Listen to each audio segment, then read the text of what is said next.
Yo, what's up, everyone? Welcome to another episode of Shooting Fadeaways. You already know who it is. Back with another episode. Shit.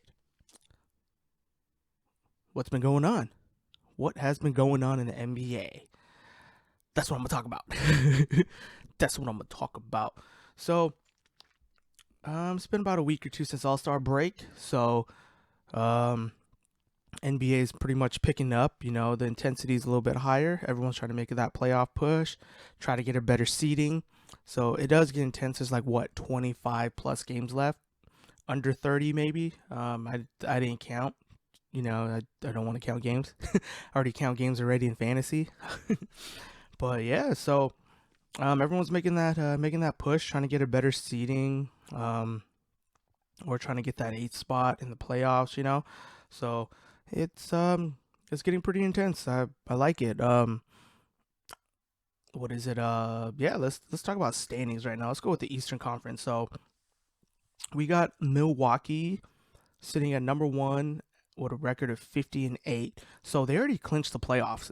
It's crazy. So I believe this is like one of the earliest a team has clinched the playoffs in NBA history. I mean, you would expect the Warriors with their 5 year run that they did it, but I believe they weren't the quickest. I think Milwaukee is the quickest because obviously the Warriors are in the West, so it's a little bit harder. So I think Milwaukee has 25 games from the number 8 spot. So I think so they obviously they clinched it, and it says on here too that they did clinch it. So congrats to them. I'm not surprised. They're on a they're trying to get revenge this year. You know, last year they were number one, and then they lost to the Raptors. Shit, I can't remember. Um, wow, it's not even a year ago, and I can't remember. But yeah, they lost to the Raptors, so they're trying to get revenge. And best thing to do is get home court. They're not playing against Kawhi Leonard, so they got a chance. They got a chance. So yep, 50-8. That's their record right now. Giannis has been on a tear.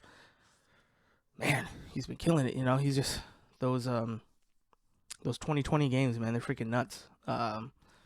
20 or like 30-15. You know, it's just hard to beat a guy that can just do that, and he's so tall and lengthy. So yeah, that's why the Bucks are number one. So hopefully, I would like to see the Bucks in the finals. Bucks Lakers in the finals, baby. That would be awesome to see. And then moving on, moving on to number two, we got the Toronto Raptors, 42-16. That's a surprise this year, I think. After losing Kawhi, I didn't know how they would react to losing a star player, but they've been on a tear. You know, I mean, they're eight games behind the number one seed, but they've been on a tear. So congrats to them. They don't have any superstars, and Siakam's pretty much coming their superstar. You know, I'm excited to see that. Not a big fan of Toronto Raptors. What's funny, I do have a Toronto Raptors hat. I got a Raptors jersey, but that's like Trace McGrady, Vince Carter. You know, those are the reason why I'm a fan of Toronto, just because of them. So, not a big fan of the team itself. But hey, they're doing well, and gotta give credit when credit's due. And let's move on to number three. Not much. We're not gonna get too in depth with this until when playoff comes around. We'll do matchups and stuff. We got number three. We got the Boston Celtics sitting at 40-17. Uh, they are a game and a half behind Toronto, so that's close. They could catch up and get to the number two spot if they wanted to. I mean, they're 9.5 games from Milwaukee, which is not that far. They need Milwaukee pretty much to lose a lot of games, but I don't really see it happening. I see Milwaukee keeping that number one spot. Boston's been doing pretty well. Oh, Jason Tatum, man, he's been balling out. Oh, excuse me. Yeah, so Jason Tatum's been balling out. I'll get more in depth with that. Because I was gonna talk about the these guys that are in their third, fourth year, even their second year that have been on a tear. But I'll talk about that a little bit later. So yeah, Boston 40-17. They've been doing well. Having Kemba Walker on the team has been great.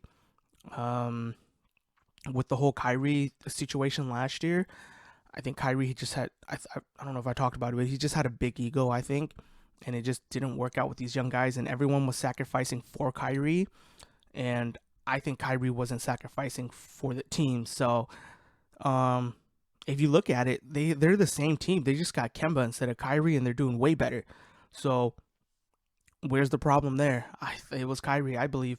I truly believe it was Kyrie. So, um, hopefully Kyrie can do well in Brooklyn. Obviously, he's also out with an injury.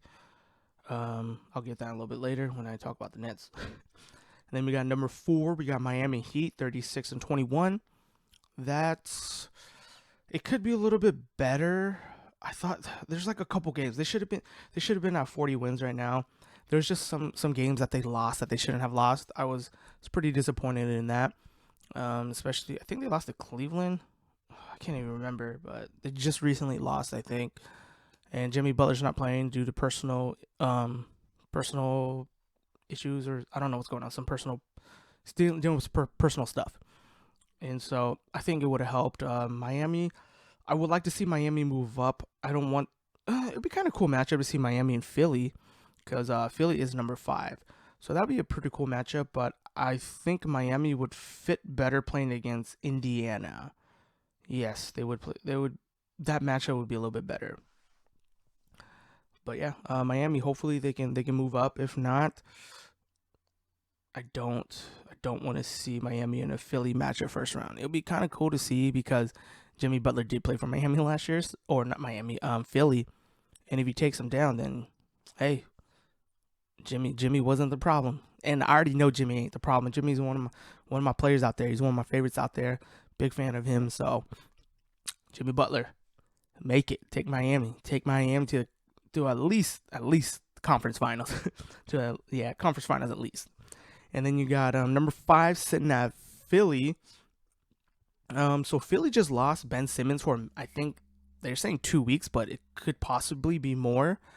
That's gonna be a big issue. Embiid, if you got him for fantasy, he's gonna kill it. He's gonna drop numbers. He's gonna drop like 50 plus fantasy points. I know he is. That's if he has a good game. If he has a bad game, then he's just screwed because they don't got anybody else that can really help. Ben Simmons being out helps. It helps Embiid with fantasy, but it doesn't help the team. So the game is going to be slowed down a lot more for the Sixers without Simmons. So we'll see how that goes. I'm not. I feel like Philly's going to drop in standings based on Ben Simmons being out, because with their team they can run it and they can slow it down. It's one or the other though, but because like Ben Simmons, there's like drama. There's not drama, but people are just stirring up stuff about Ben Simmons and Embiid. Obviously, I'm not a big fan of that team, but they have the option of running it or slowing it down. So that's really good, I think, for an offensive team. Like if you can't play half court, then you're not going to win in the playoffs, because the playoffs do slow down a lot. So running it all the time doesn't work, but then playing half court all the time doesn't work either. So you have to have a balance, and I think Philly has that balance with Embiid being able to play half court and Simmons being able to run.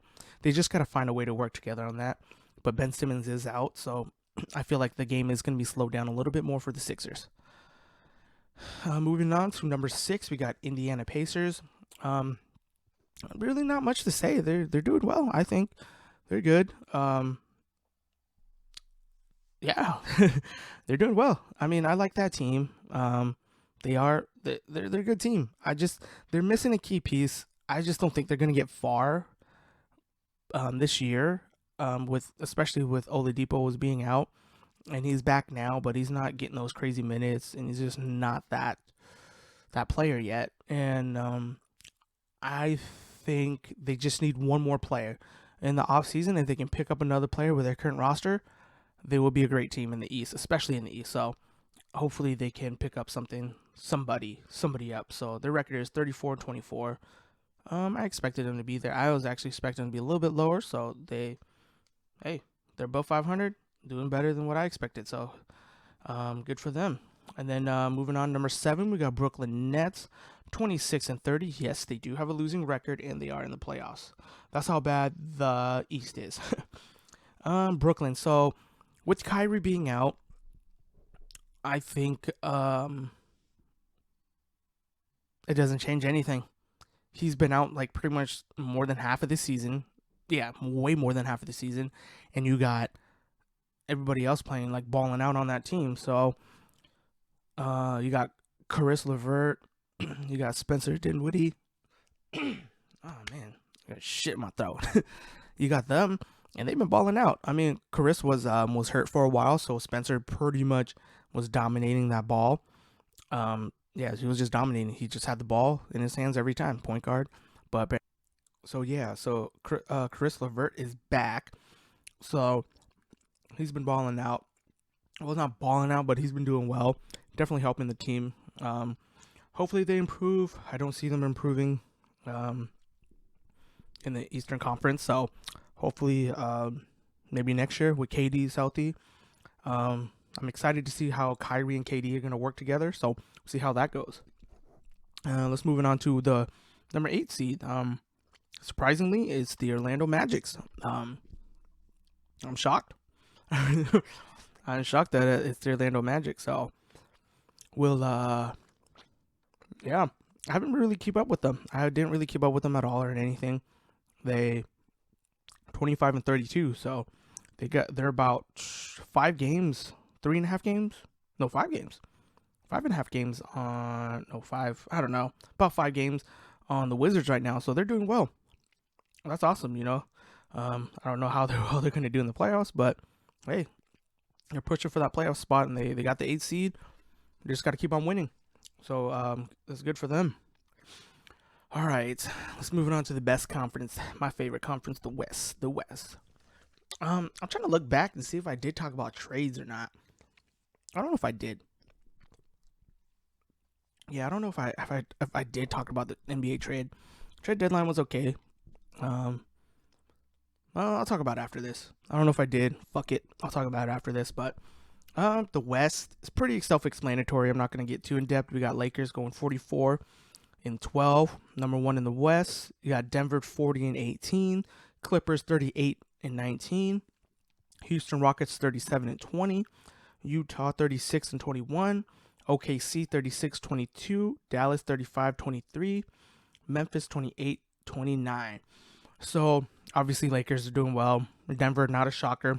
Clippers, I would expect them to be a little bit higher, maybe 2 fighting against Denver, but I think they're just getting ready for the playoffs. We got Houston Rockets. Let's talk about them.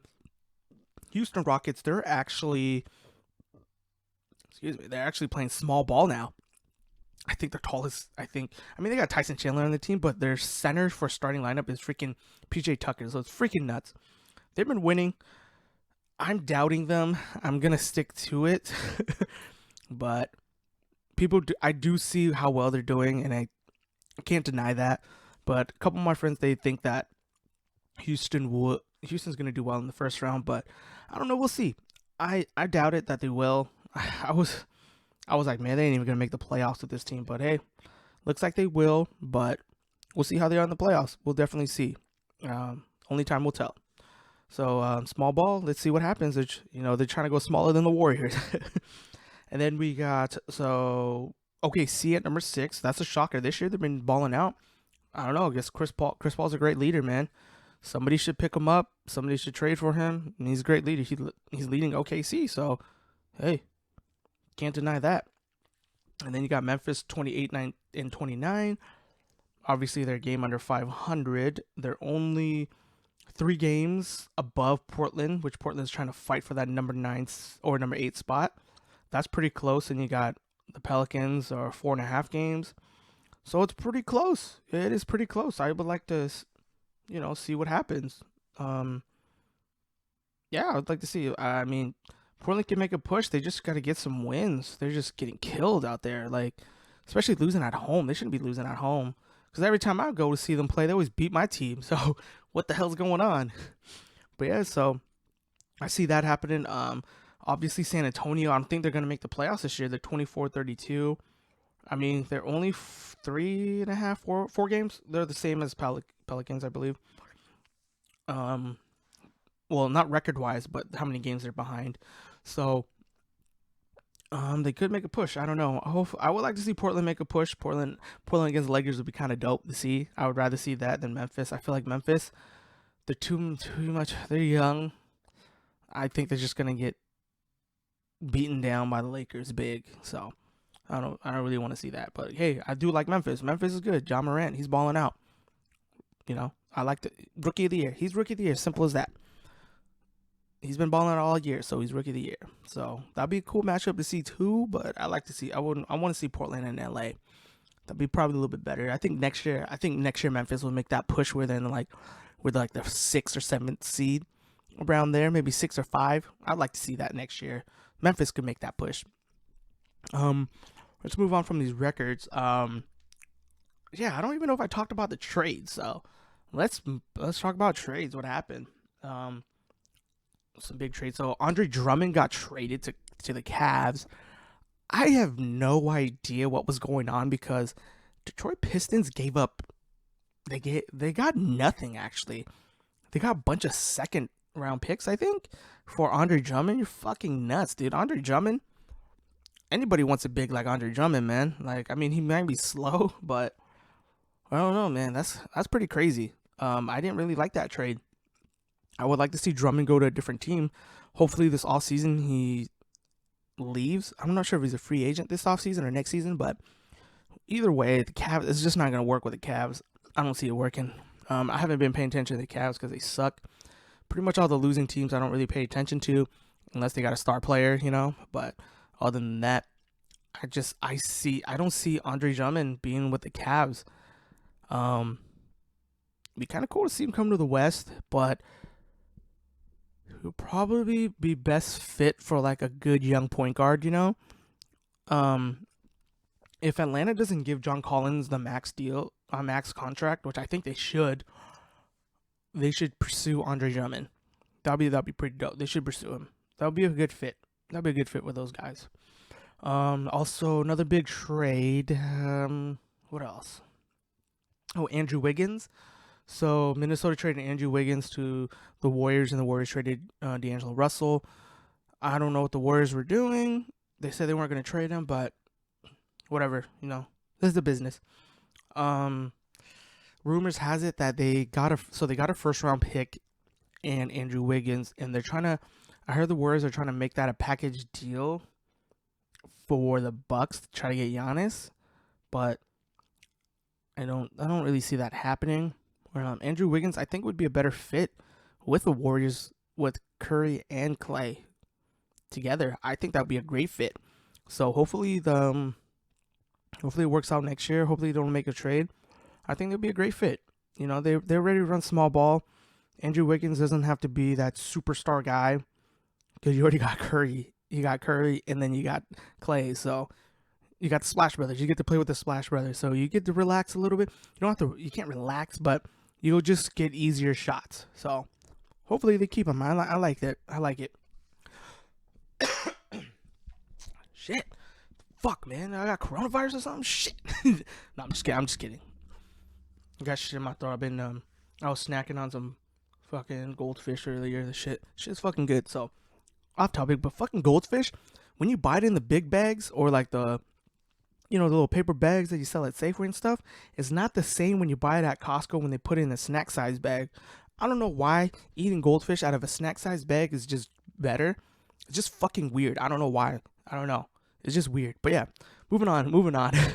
We got, I don't know what else to talk about. Those are like big trades. I didn't really have much to say in this episode, but I wanted to talk about like these young, new, fresh guys that I see elevating the NBA. I just see it like it's just been so long since I seen it like a group.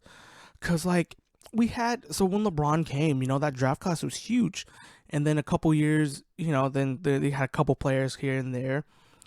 And then, Curry came along in 2009 around there. And he became a phenomenon. Then Clay came in 2011. So those age of group of guys right there, from LeBron to like Clay and Kyrie, they're all veterans now And I was wondering, I was like, what's gonna happen when those guys retire? Like, who's gonna pick it up? And like, I'm looking at this, like this past 4 years, you got like who Jason Tatum, Jalen Brown, you got Zion Williamson that just got drafted last year, John Morant, you got Trey Young. You have these group of guys that like within 5 years, 4 to 5 years of each other coming to the NBA are just killing it right now. Like they're fucking killing it. Um on paper they look great. They're balling out. I mean, on fantasy, like fantasy's such a different thing because when you look at fantasy, you're like, oh, they're not really doing too well. But I mean, some of them are, but they're just balling out. And like when you look at them play, it's just a beautiful thing. Like I love watching that, and I'm excited. Like I'm super excited. Like these group of young guys are gonna within the next 5 to 10 years, they're gonna be those guys. And I've been waiting for that. I've been waiting for that next set of group because we had LeBron from '03 to like to the 2011 draft class. Those group of guys, I mean, obviously that's an 8 year gap, but like they were just together, and they're probably what, I don't know, 5, 6 years apart from each other. And then now you got these, and then pretty much after the 2011, 2012, I wasn't really excited for these from then till what, 2015. Like it was just kind of dead. I was kind of worried. And then all of a sudden you got Jason Tatum, all these guys. I forgot what draft class they're from, but they're all young. They're all about to get paid. And I'm excited. I'm super excited, especially seeing Trey Young play. Like I'm a huge Trey Young fan when he was in Oklahoma college, that is. And people weren't really looking at him. I mean, I had a couple people were like, look, me and Lung are huge college fans, and I see like some of these college players, and to see them elevate the NBA how it is, it's crazy. And I'm super excited. I'm just super excited, because if you go back from 2003, 2011, I can name all these. Each team has like pretty much almost a star. And then now then it was just a little dead for the 3 to 4 years, and I was just kind of worried. And all of a sudden, these young guys are coming out of nowhere this past 4 or 5 years. I didn't even name Luka. Fucking Luka, man. Come on, man. Played overseas. Look at him. He's balling. He's getting MVP votes. He's not going to be an MVP, but he's getting votes. So that's fucking awesome. So if you look at it, this generation of players are going to be superstars. I see superstars potential all the way around with Zion. I was a little skeptical about Zion. I was like, he's really hyped, but he's killing it. So you got Zion, you got John Morant. John Morant's been killing it all year. Future superstar. Luka Doncic, I think he's already a superstar the way he's been playing. Seems, like he's already a superstar. And then you got Trey Young killing it. They're not winning, but you got to build around him. Oh man, he's killing it. Future superstar. Jason Tatum, he's right there. Just right there. He's ready to be that superstar. He's an all-star. Oh shit, I can't even think of like Siakam. Look at Siakam. Siakam's balling out. He's a superstar now. I personally think. Well, I think he's getting there. Who else? Yeah. Well, I put Giannis in that group of with like the Currys and LeBron. Well, Giannis pretty much is hitting. I don't think he hit his peak yet, but I think he's like, out of all the like LeBron and Curry and stuff, I think Giannis is like higher than all of them right now based on how well he's been doing MVP and stuff. Like with James Harden, like Westbrook. So like those group of guys right there, they I was just worried what's gonna happen after them. I wasn't, and then you got these guys, these young guys. So I'm just super excited. I keep on saying that. But just if you watch them play, man, they're killing it. Like watch that shit. Basketball has changed so much, and I like the change. It's so fast. They're so athletic. But the one thing I do wish they would learn more is their fundamentals. That's the one thing I would like to see more is the fundamentals, because it's kind of it's gone now. But the fact that people shoot threes, obviously they're working on their jump shot, so that's a good thing. But everything else they should work on a little bit more. But it's just a beautiful thing to watch how the NBA has changed, and I love it. I fucking love it. Man, I really do love it. hopefully within the next 5 years, there's another set of young guys that are coming to NBA. So yeah, NBA, I love it. It's changing and it's getting better. It's getting better. It's more entertaining. Not saying like the past wasn't entertaining, but it's like every generation is just elevated. It keeps on elevating and elevating. It just gets them better, better, better, and better. And that's what I like. So obviously the refs are. No, I'm not gonna say that. Obviously, when one thing's getting better, another thing's declining, as in like the physicality. I feel like players are getting weaker, which sucks. But the entertainment's still there. But I'm still like a '90s, early 2000s kind of guy where like I love the physicality. It's just like just a hard foul is a hard foul. It ain't no flagrant. You don't need to look at it. I wish they would stop doing that. But the way things are now with sports and technology and science, it's like it's elevated so much too. Just like sports, it's elevating that they can like one little injury could affect something bigger. Like the whole with football players retiring, and then they're having fuck, I forgot that thing. With all those concussions and stuff, it affects them in the long run. And so I think with science and stuff like that, it's helping. It does help. It changes the game for it to be safer. But some things they shouldn't go too far with it. But I do believe that it's just trying to protect the players, with like these hard fouls, flagrant fouls, and stuff like that. So they're trying to eliminate that. There's nothing wrong with it because look, it's as the world grows, everyone else grows. So it's fucking dope. Science has changed the game. It's helped change the game. It's helped keep a lot of players a lot more healthier and stuff like that. Pretty soon, I mean, it'll be pretty crazy though. Like fucking 10 years from now, like Achilles injuries is nothing. Like science can just fucking fix that shit right away. That'd be pretty fucking crazy. But yeah, it's shit like that, like modern medicine and all that stuff. It helped.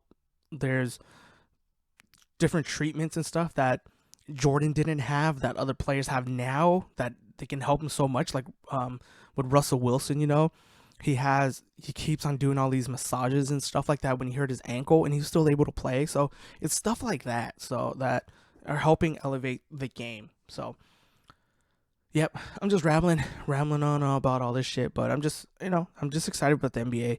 And everybody, get ready for fucking March Madness, motherfuckers. I'm excited. Woo! Woo! Oh shit, I peaked up a little high. Sorry if you guys are using headphones. But yeah, I'm super excited for March Madness. I'm not gonna talk about it right now. Talk about it another time. But I'm excited. I'm definitely excited. And then sports betting might be coming to Washington State. That's gonna be fucking nuts. I say approve. I'm gonna say right now, approve that shit because guess what? People are gonna gamble anyways. So just fucking let them. I mean, there are people that are addicted, which I say don't gamble. But I feel there's just pros and cons with everything. I'm gonna just talk about it right now real quick. There's just pros and cons to everything. It's like Washington State. Why have these people go to Vegas, spend their money, and have Vegas make so much money when we can keep that money in state, and then you guys can tax it? Do that shit. I want that because guess what? I mean, I will play some sports bet here and there, here and there, but it's just a smart thing. Like people are gonna do it anyways. People are spending, thousands of dollars to go on vacation. And gamble in Vegas and play sports bet when you can keep that money in house. So hopefully it gets approved. It's getting close. I think it's gonna happen in a couple weeks. Hopefully they say yes. If they do, I'm fucking excited. So if you're a voter, I can't believe I'm doing this. Fucking make sure it happens, people. Make sure it happens. All right. This is Shooting Fadeaways, and I'm out. Peace.